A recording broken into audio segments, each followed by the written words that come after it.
Ok,សួស្តីពុកម៉ែបងប្អូនទាំងអស់គ្នាបាទវីដេអូនេះគឺខ្ញុំនឹងរៀបរាប់អំពីរបៀបឆែកឡាននៅពេលដែលយើងមុននឹងចេញធ្វើដំណើរទៅផ្លូវឆ្ងាយក៏មកវាមានបញ្ហាតាមផ្លូវព្រោះអីយើងជិះឡានចាស់ដូចជា Visto របស់ខ្ញុំគឺវាចាស់ហើយចឹងហើយយើងត្រូវការឆែកវាឲ្យដិតដល់ដើម្បីយើងជិះផ្លូវឆ្ងាយហើយផ្លូវដែលខ្ញុំជិះទៅហ្នឹងគឺបាត់ដំបងចឹងវាចំណាយខ្ទង់ជិត400គីឡូដែរចឹងយើងត្រូវឆែកឡានឲ្យល្អបន្តិចដើម្បីយើង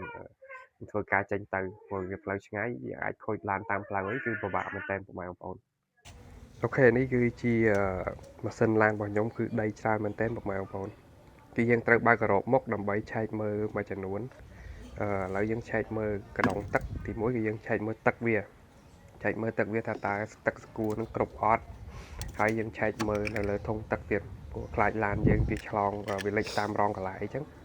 វាអាចខាស់ទឹកដែរបាទអូខេចំណុចសំខាន់ទី2គឺយើងឆែកទៅលើប្រេងម៉ាស៊ីនឃើញឡានរបស់ខ្ញុំប្រេងម៉ាស៊ីនគឺស្រកអស់លេងមកនៅសល់តែចុងប្រាប់តេស្តហ្នឹងទេហើយខ្ញុំរកម្ដងទៀតដើម្បីយើងធ្វើការពិនិត្យថាវាត្រឹមត្រូវអត់អញ្ចឹងឃើញខ្វះប្រេងម៉ាស៊ីនខ្វះប្រេងម៉ាស៊ីននេះខ្វះខ្ទង់1លីត្រជាងអូខេហើយយើងឆែកមើលកដោខាំដាច់ទៅយកបាញ់ទឹកបាញ់កញ្ចក់បាត់ហើយបាទឥឡូវខ្ញុំធ្វើការចាក់ទឹកថែមព្រោះដោយសារតែវាខ្វះទឹកនៅក្នុងធុងទឹកព្រោះឡានខ្ញុំវារងកន្លះវាអត់ចង់ចិត្តព្រោះឡានយើងចាស់ហើយខ្ញុំទៅរើម៉ាស៊ីន restore ឬបៀវាឡើងវិញព្រោះហ្វឺច្បាប់អីវាមានបញ្ហាវាធ្វើឲ្យឡានហុយផ្សែងពេលយើងបច្ចេកដំបូងអញ្ចឹងឥឡូវខ្ញុំចាក់ទឹកឲ្យពេញសិនបាទ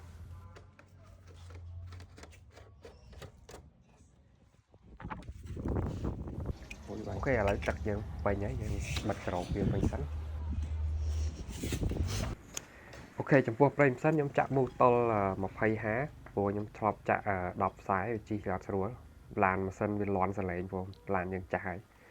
អញ្ចឹងយើងចាក់មូលតុលនេះម៉ាស៊ីនស្ងាត់ហើយកម្ដៅវាឡើងអត់ដល់ពាក់កណ្ដាលទេកម្ដៅវាត្រជាក់ឡានល្អហើយយើងចាក់មួយដបសិនចាក់អានេះវាអត់មាន1លីត្រអញ្ចឹងយើងទិញ800មីលីលីត្រយកមកចាក់សាកមើលសិនថាតើវានៅសល់ខ្វាយទៀតខ្ញុំទិញ2ដបដែរស្គាល់ព្រោះខ្លាចវាខ្វះអញ្ចឹងយើងចាក់វាសិនម៉ូតូនេះតម្លៃវាទូទៅយើងទិញ$6មួយដ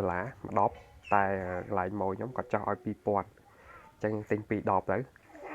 ហើយខ្ញុំអាសាថែមព្រោះដោយសារតឡានខ្ញុំវាបញ្ហាហ្វឺតច្បាប់អញ្ចឹងវាជីកទៅវាស៊ីប្រេងសិនយើងអត់តន់ឲ្យជាងធ្វើទេព្រោះយើងអត់ត្រូវការជីកអីប្រហែលទេអូខេហើយឥឡូវនេះមកគេប្រេងសិនគឺខ្ញុំបានគ្រប់ហើយគឺយើងចាក់មួយដបកន្លះ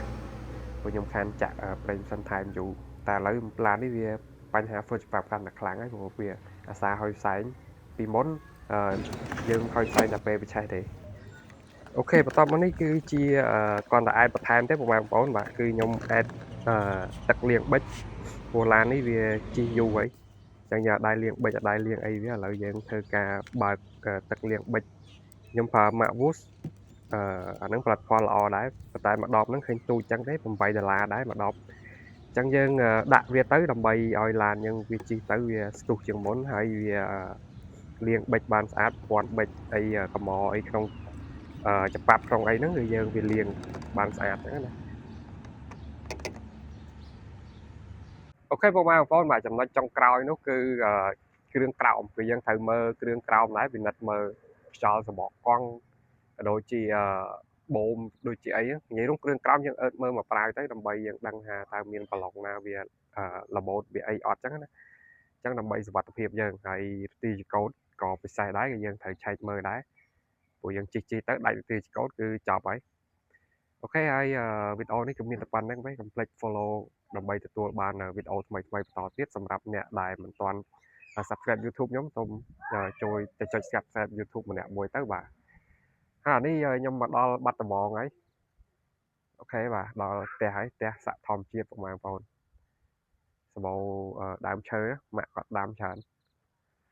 អូខេបាទវីដេអូមានតែប៉ុណ្្នឹងទេបាយបាយយើងជួបគ្នានៅវីដេអូក្រោយទៀត